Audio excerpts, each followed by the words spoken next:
Thank you. I mean, obviously, her attack was just completely vile and really gross.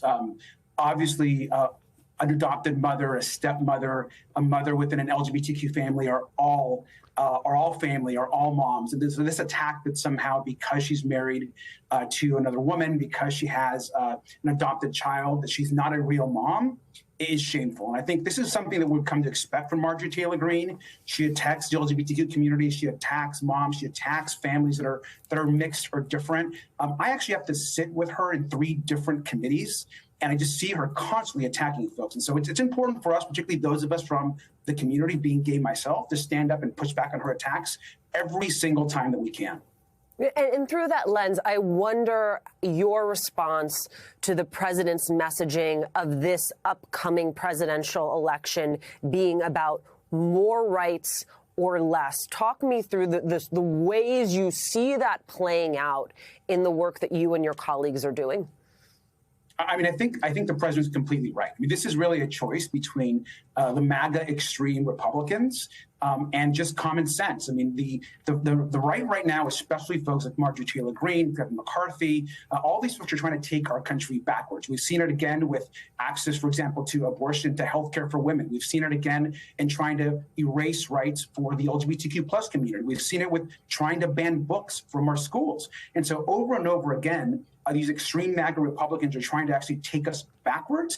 And so a lot of us now are pushing back. And this is not acceptable. I think that most of America believes that we should be moving forward on rights. We should be protecting civil rights.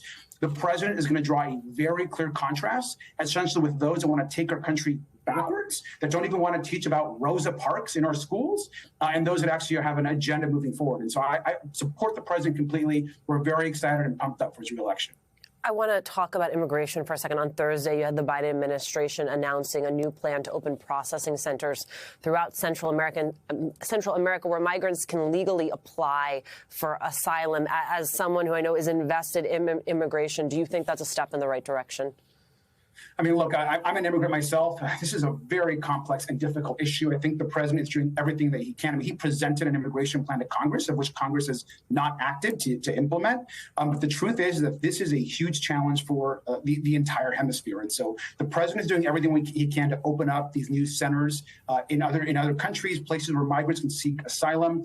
He's working with the Hispanic Caucus. He's working with those of us that are interested in a broader immigration policy.